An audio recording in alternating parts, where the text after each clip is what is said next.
Queridos amigos da Casa da Irmã Rosa, bem-vindos ao nosso canal no YouTube. Meu nome é Ana Paula e estamos aqui reunidos para continuar o estudo do livro Evangelho segundo o Espiritismo. Estamos no capítulo 13, que fala da caridade. Que a minha mão esquerda não saiba o que faz a minha mão direita. E o nosso tema de hoje é: há muitas formas de praticar a caridade. E nós então faremos uma pequena reflexão sobre o item 14 desse capítulo 13 e teremos a participação da Jacira, que também é da Casa da Irmã Rosa, e do Cássio Nascimento, que é do CEAC, Centro Espírita Amor e Caridade de Cabo Frio.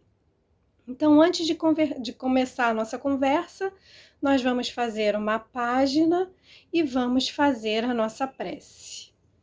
A nossa página é do livro Fonte Viva, Chico Xavier, através do Espírito Emmanuel. O item 33, erguer e ajudar. E ele, dando-lhe a mão, a levantou. Atos, capítulo 9, versículo 41. Muito significativa a lição dos Atos, quando Pedro restaura a irmã Dorcas para a vida. Não se contenta o apóstolo em pronunciar palavras lindas aos seus ouvidos, renovando-lhes as forças gerais. Dá-lhe as mãos para que se levante. O ensinamento é dos mais simbólicos. Observamos muitos companheiros a se reerguerem para o conhecimento, para a alegria e para a virtude, banhados pela divina claridade do Mestre, e que podem levantar milhares de criaturas para as esferas superiores. Para isso, porém, não bastará a predição pura e simples. O sermão é realmente um apelo sublime, do qual não prescindiu o próprio Cristo, mas não podemos esquecer que o celeste amigo se doutrinou no monte. Igualmente no monte multiplicou os pães para o povo, restabelecendo-lhe o ânimo.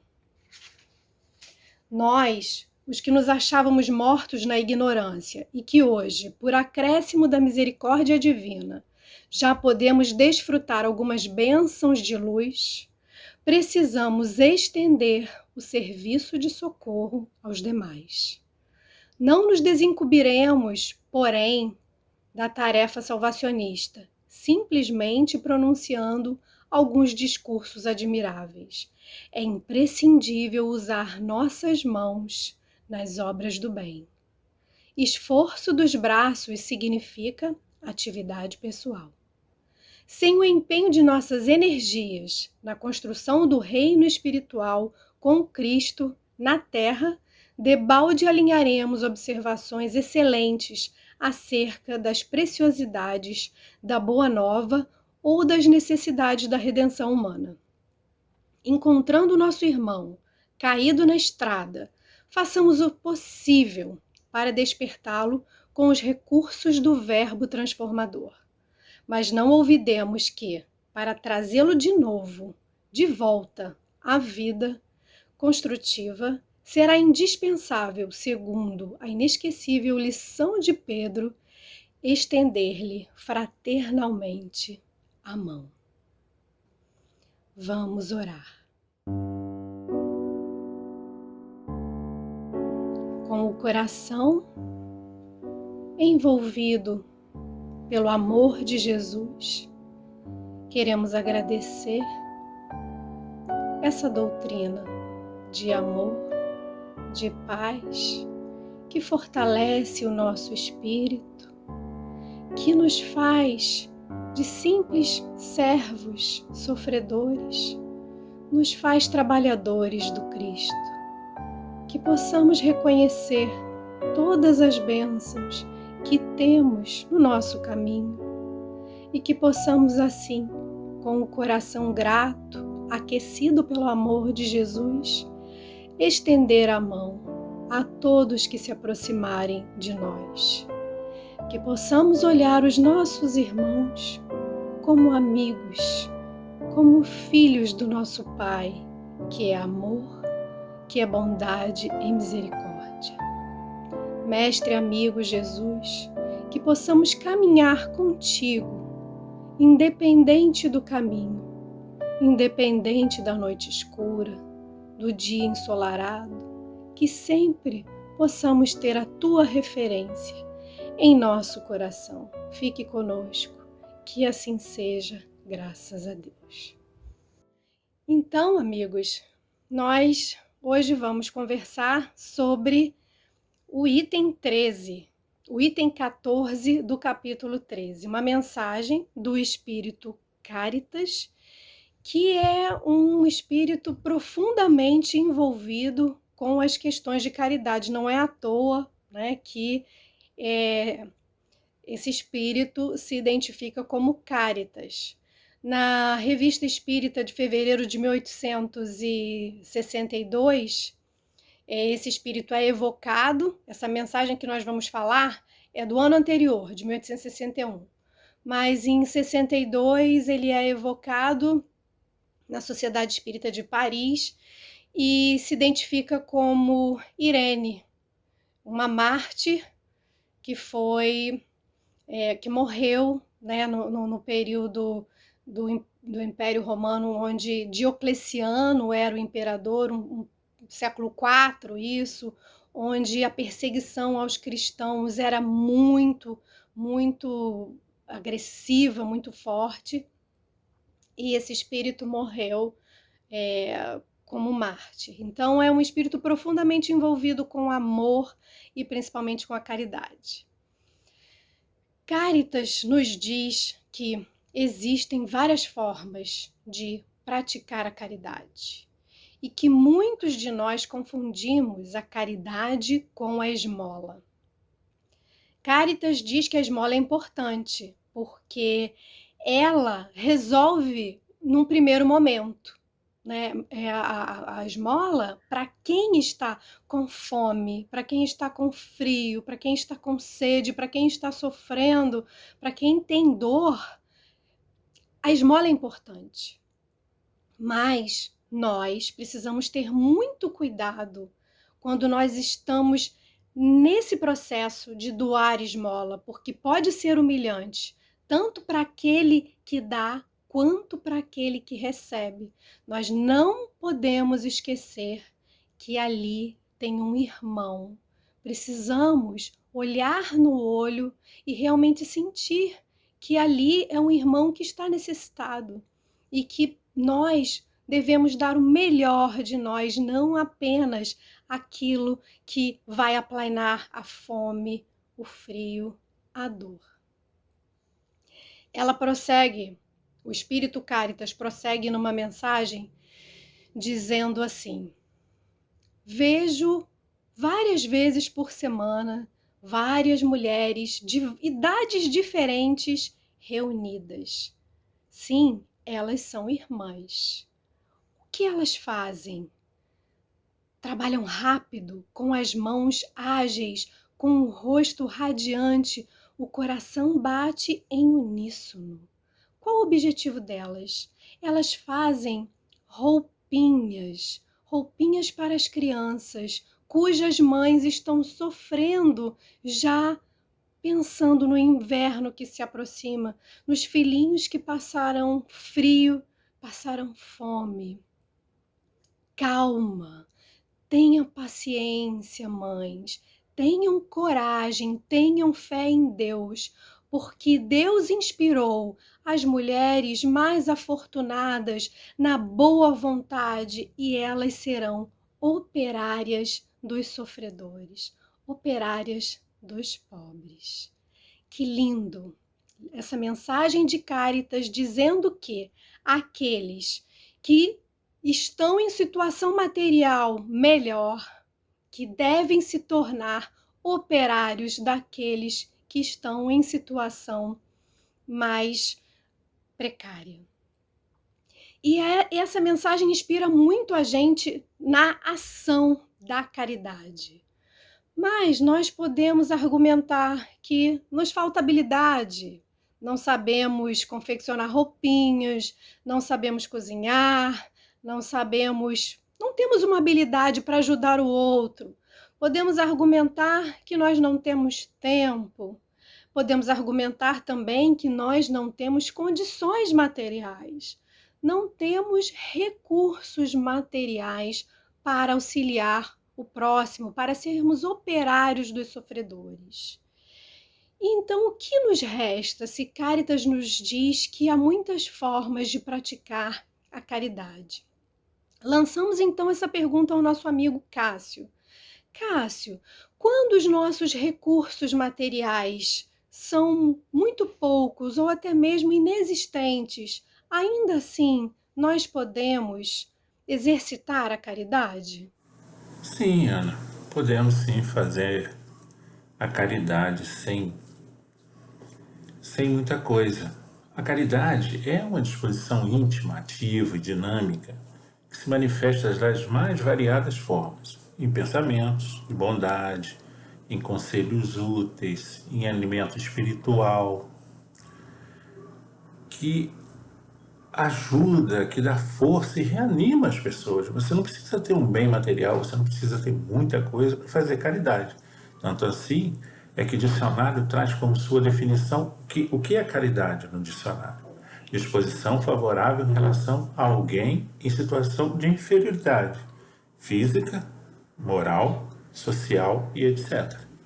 Compaixão, benevolência e piedade. O espírito Caibar Schutel, ele nos fala que a caridade pressupõe necessariamente convívio. Quando estamos no processo de trabalho na caridade, a gente tem que quase que se colocar na posição do outro, porque a gente vai entender que a necessidade dele podia ser a nossa, podia ser o inverso, né? Afinal, caridade não é somente destinar verbas a obras filantrópicas, mas sim participar da vida da família, dos problemas, dos semelhantes, das dificuldades necessitados, abrindo o coração para o mundo. Mas, mais ainda, perante os postulados espíritas. Podemos afirmar que as doações de natureza material, muito embora importantíssimas em situações variadas, representam tão somente caridade em suas primeiras manifestações.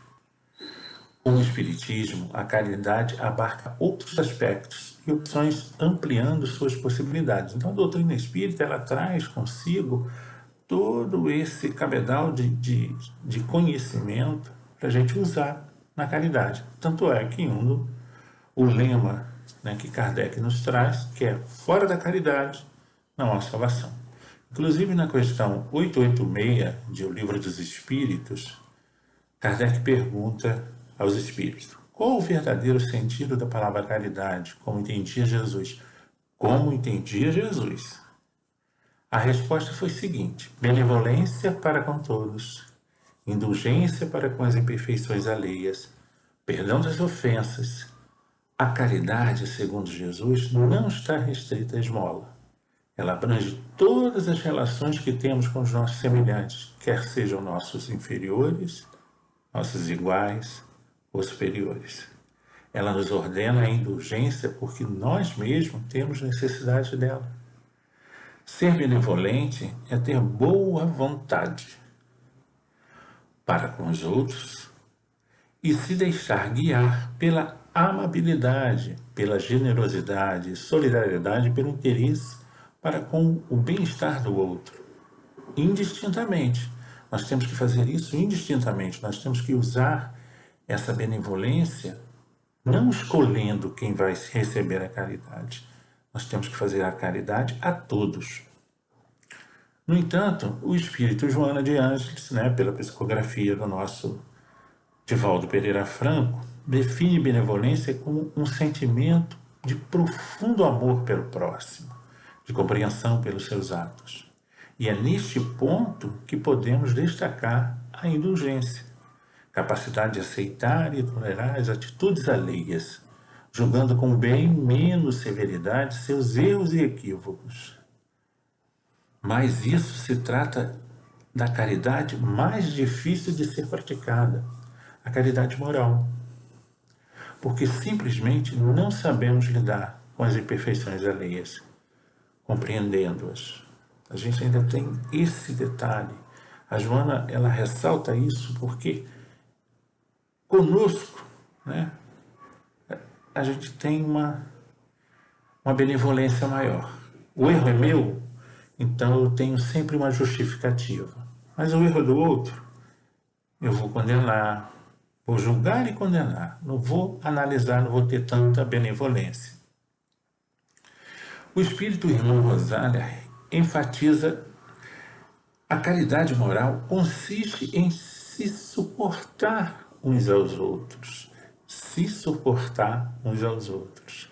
Há um grande mérito, crede-me, em saber se calar para deixar falar o mais tolo.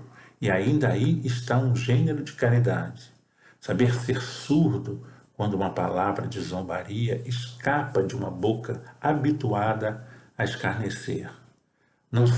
Não ver o sorriso de desdém que acolhe a vossa entrada entre pessoas que frequentemente, erradamente, se criem acima de vós, enquanto que na vida espírita, a única real, estão algumas vezes bem longe disso. Eis um mérito não de humildade, mas de caridade, porque não apontar os erros de outrem é caridade moral. Então, se a gente ficar apontando os erros das pessoas que não estão no mesmo nível que nós estamos, que está fazendo, né, o melhor, estão fazendo o melhor que elas podem, então nós temos que entender isso, que a gente não deve zombar disso, porque às vezes a pessoa não compreende, ignora as verdades. Então, nós temos que ter caridade com ela. Né? A caridade é tão fundamental para o ser humano que ela é uma das leis de Deus para com a evolução das criaturas. Não foi sem razão que os espíritos superiores ensinaram que fora da caridade não há salvação. Exatamente o que nós estávamos falando. Como salvar-se sem o trabalho construtivo no bem? Como poderíamos evoluir sozinhos, sem próximo? Os homens precisam uns dos outros para aprenderem juntos, para trocarem afetos, para auxiliarem mutuamente. Sem a caridade ocorreria frieza, a indiferença, enfim, o intensificar das dores e problemas humanos.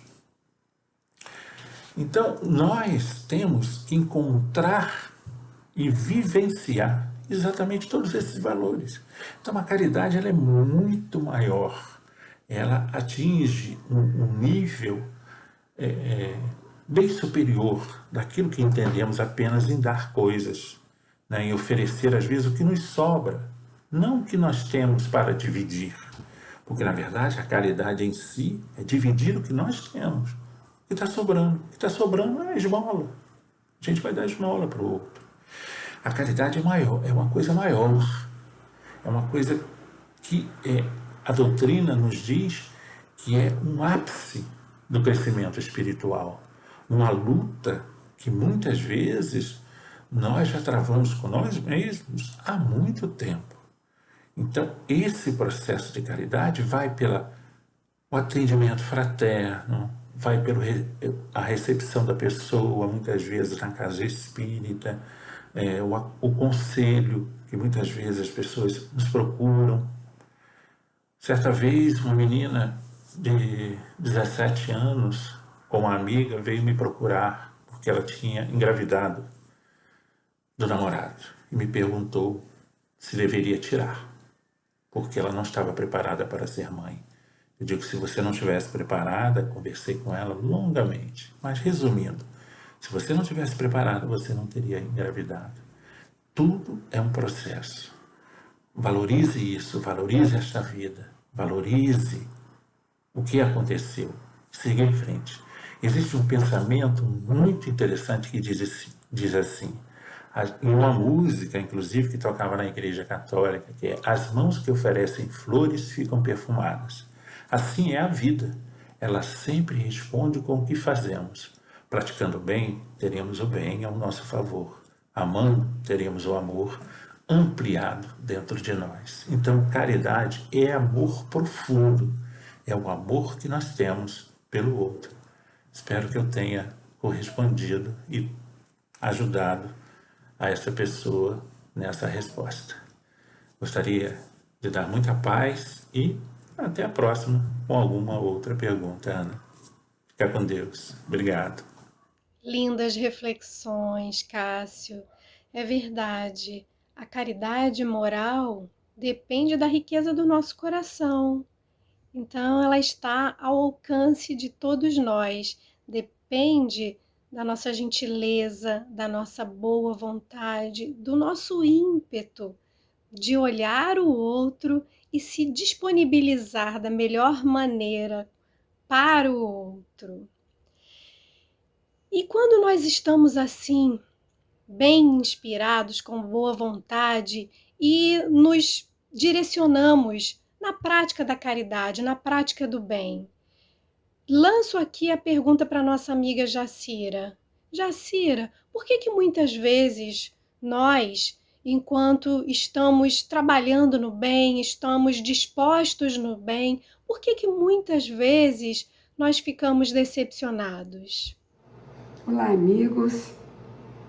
Respondendo essa questão, por que os homens se sentem muitas vezes decepcionados na prática do bem, nós podemos analisar olhando para nós mesmos.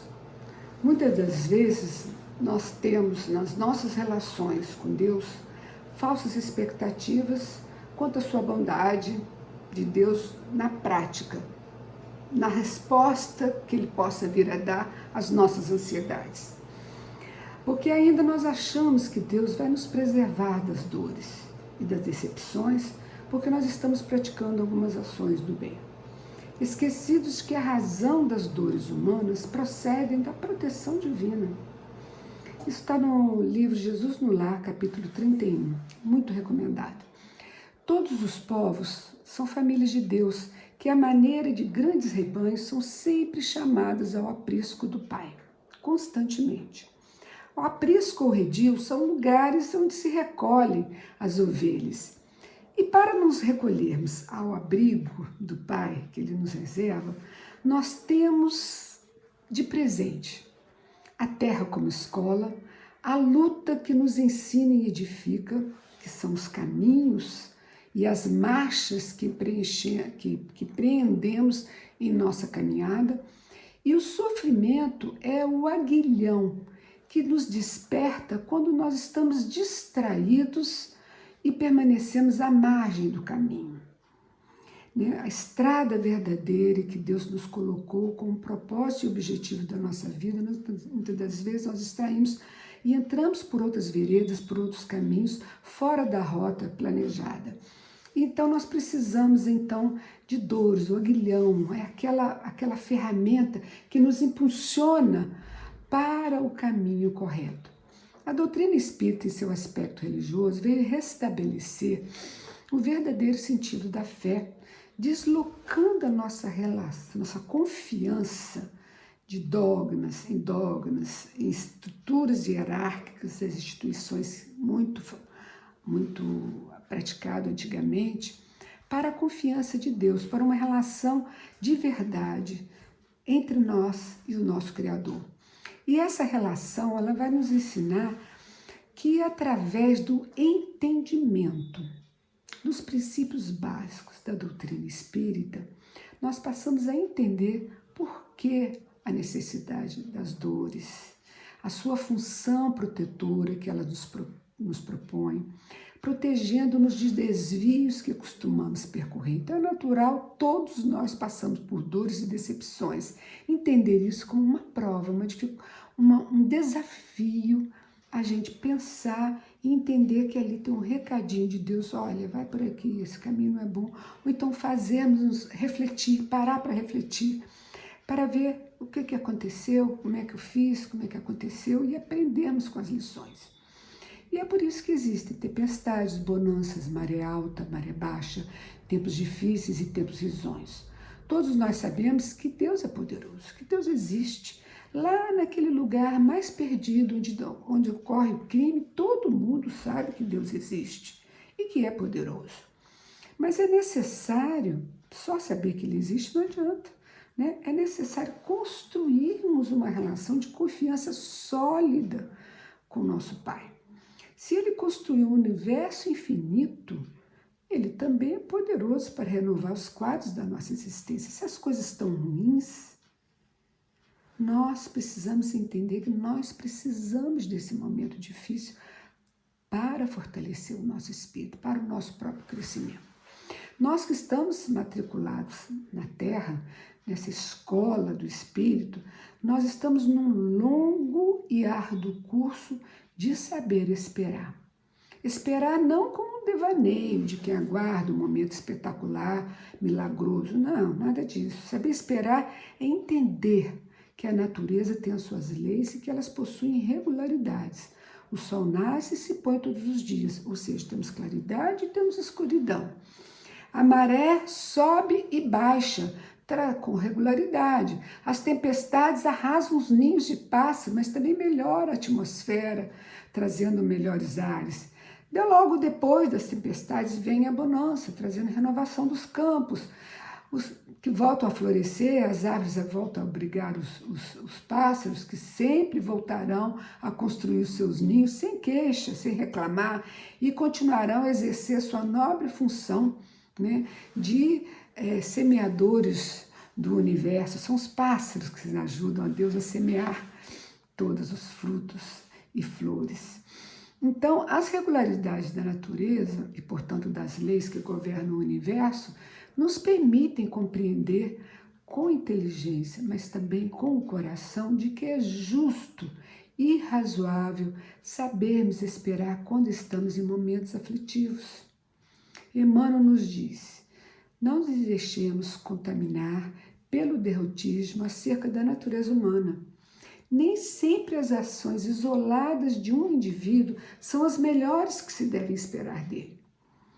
Porque nós podemos viver experiências avassaladoras com uma pessoa, mas também podemos viver melhores experiências com essa mesma pessoa. Porque o nosso problema é que nós isolamos, congelamos determinada ação de um indivíduo, acreditando que ele se circunscreve, se limita àquela conduta, e nós taxamos, fulano é assim, esquecidos, né, que aquela ação, né, nem sempre retrata a inteireza daquela pessoa.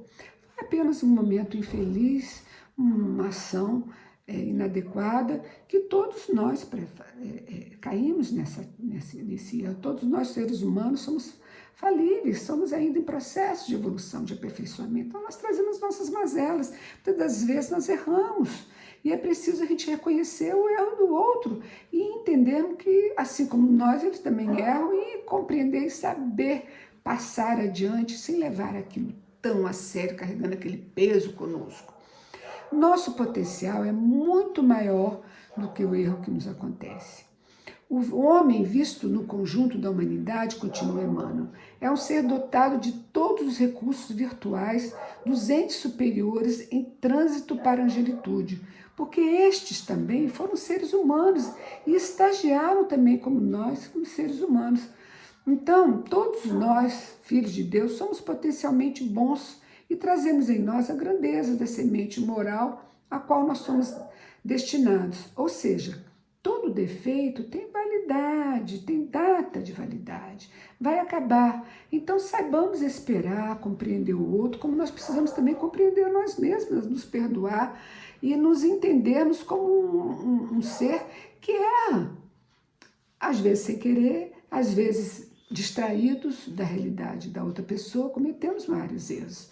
Então, quando focamos um defeito que é perecível e moldamos a nossa vida naquela fixação, nós perdemos a essência que é eterna da vida, de aprendizado, e nos fechamos.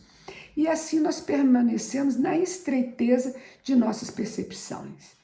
Deus é o Senhor da vida, Ele não usa de violência para nos convencer, Ele jamais se impõe. Ele usa o tempo para nos despertar de modo próprio, nós vamos despertar por nós mesmos. Ele nos conduz, nos leva, mas o tempo é nosso de despertar para a realidade da vida plena. Sua vontade, a vontade plena de Deus, optou para nos educar e nos impor, e não nos impor. Isso significa que, ao nos conceder o livre-arbítrio, Ele também permite que escolhemos o pior. Então, tudo que nos ocorre é para nos despertar através das experiências para aprendermos a fazer melhores escolhas, né? Para que um dia essa decisão de aprender, de melhorar, de nos educar, de ter um ouvido atento mais às leis de Deus, isso tudo é uma decisão própria. E esse tempo de decisão e de despertamento varia muito de ser para ser. Às vezes nós despertamos para um detalhe e o outro companheiro não despertou ainda para aquele detalhe, mas despertou para outro. Então, nessa convivência, nós aprendemos muito. E se Deus utiliza o tempo para reduzir a zero uma cordilheira inteira, o que Ele não fará com os nossos defeitos? A esponja do tempo vai sugar todas as nossas imperfeições, porque é da lei de Deus a evolução.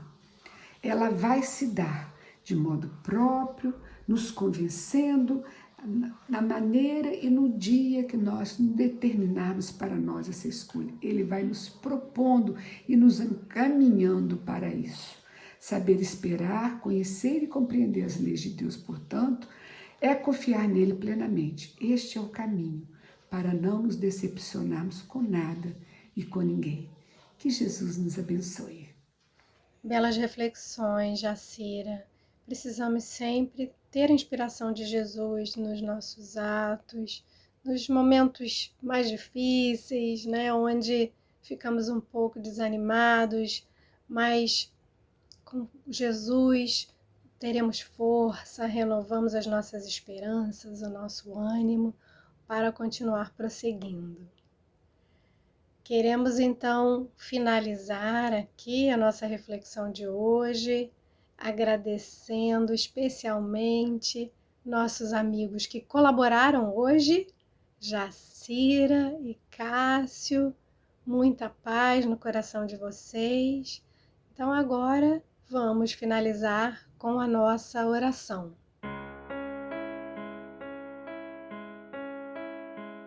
Mestre amigo Jesus, Irmã Rosa, tão amada, tão bondosa, espíritos amigos da casa da Irmã Rosa, é com o nosso coração cheio de amor e esperança, de gratidão, que agradecemos a presença de vocês em nossas vidas, no nosso lar, na nossa família, que possamos sempre perceber as boas inspirações que vocês nos trazem, para que possamos conduzir as nossas vidas no caminho do bem, no caminho do amor, da esperança, que possamos nos sentir trabalhadores com Jesus, responsáveis pelos nossos irmãos, pelo nosso planeta, que possamos dar o melhor de nós, trabalhar com Jesus, com boa vontade,